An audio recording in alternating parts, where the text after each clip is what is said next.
दानी पेड़ कहानी कक्षा 5 की पाठ्य पुस्तक गुंजन से ली गई है। पेड़ इस पृथ्वी पर मानव जाति के सबसे बड़े मित्र हैं। मित्र भी ऐसे जो केवल देते हैं, लेते कुछ नहीं। इस कहानी में बच्चा एक पेड़ से बहुत प्यार करता है, पेड़ भी उससे बहुत प्यार करता है। लेकिन जब वह लड़का बड़ा हुआ तो उसकी ज़रूरतें बदल गई। उसका स्वभाव स्वार्थी हो गया। उसने पेड़ के प्यार को कभी समझा ही नहीं। पेड़ों के महत्व को उजागर करती हुई यह कहानी हमें दूसरों की मदद करने की सीख देती है। आज की वीडियो में हम पाठ के सभी प्रश्नोत्तर एवं अभ्यास कार्य करेंगे। पेड़ किसको बहुत प्यार करता था? पेड़ एक छोटे लड़के को बहुत प्यार करता था। लड़का पेड़ के फूल इकट्ठे करके क्या करता था? लड़का पेड़ के फूल इकट्ठे करके उनकी माला बनाता था। युवक ने पेड़ से पैसे क्यों मांगे? युवक ने पेड़ से पैसे मांगे क्योंकि वह चीज़ें खरीदकर उनका आनंद उठाना चाहता था। युवक ने पेड़ की शाखाओं का यानी टहनियों का क्या किया? युवक ने पेड़ की शाखाओं से अपना घर बनाया। पेड़ अपने आप को अकेला क्यों महसूस करने लगा? लड़का बहुत लंबे समय तक पेड़ के पास नहीं आया था, इसलिए पेड़ अपने आप को अकेला महसूस करने लगा। लड़के के पास पेड़ों पर चढ़ने की फुर्सत क्यों नहीं थी? लड़का जवान हो गया था, इसलिए लड़के के पास पेड़ पर चढ़ने की फुर्सत नहीं थी। पेड़ ने वृक्ष से क्षमा क्यों मांगी? लड़के द्वारा काटे जाने पर पेड़ ठूंठ बन गया था, यानी बिना डाल और पत्तों वाला तना बन गया था। अब उस पेड़ के पास उस लड़के को देने के लिए कुछ नहीं था, इसलिए उसने वृक्ष से क्षमा मांगी। अंत में पेड़ क्यों खुश हुआ?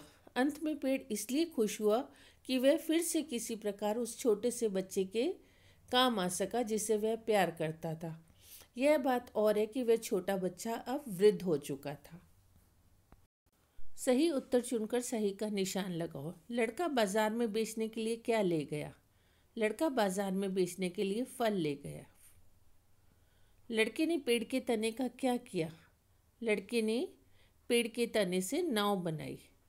पेड़ को खुश रहने के लिए क्या चाहिए था? पेड़ को खुश रहने के लिए एक साथी चाहिए था। मूल्यपरक प्रश्न। यदि दानी पेड़ आपको मिल जाता तो आप क्या करते? यदि मुझे ऐसा दानी पेड़ मिल जाता तो मैं उसकी खूब देखभाल करता, उसके साथ खेलता, कभी भी अपने फ़ायदे के लिए उसका उपयोग नहीं करता जैसा कहानी के स्वार्थी लड़के ने किया।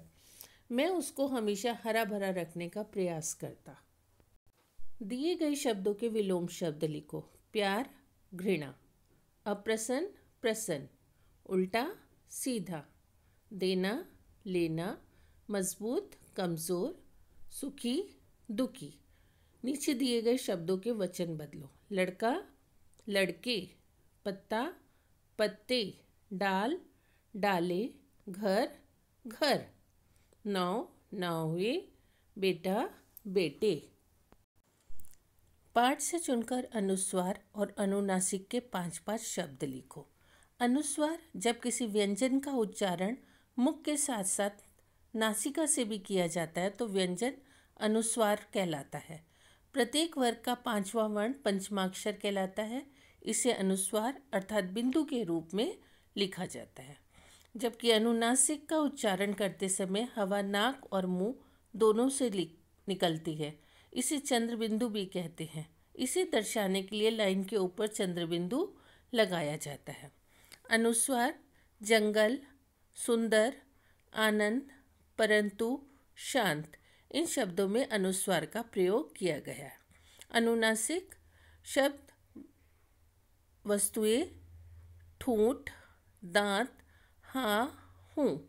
अनुनासिक का चिन्ह है चंद्र बिंदु। का, की, के का प्रयोग करके वाक्य पूरे करो। संज्ञा या सर्वनाम के जिस रूप से उसका वाक्य में प्रयुक्त अन्य संज्ञा या सर्वनाम से संबंध ज्ञात हो उसे संबंध कारक कहते हैं। संबंध कारक की विभक्ति का, की, के होती है। का, की, के द्वारा हमें इन वाक्यों को पूरा करना है। लड़का पेड़ के फूल इकट्ठे करता था। अब मुझे पेड़ों पर चढ़ने की फुर्सत नहीं है। लड़के ने पेड़ का तना काटा। सिर्फ एक शांत जगह चाहिए जिसके नीचे वह सुस्ता सके। अब मेरी उम्र खेलने की नहीं है। प्रयोग के आधार पर शब्दों को दो भागों में बांटा जाता है, विकारी, अविकारी। विकार का अर्थ होता है परिवर्तन। विकारी वो शब्द होते हैं जिनका रूप बदलता रहता है। अविकारी वे शब्द होते हैं जिनका रूप नहीं बदलता। विकारी शब्दों में लिंग, वचन, कारक और काल के आधार पर परिवर्तन हो जाता है।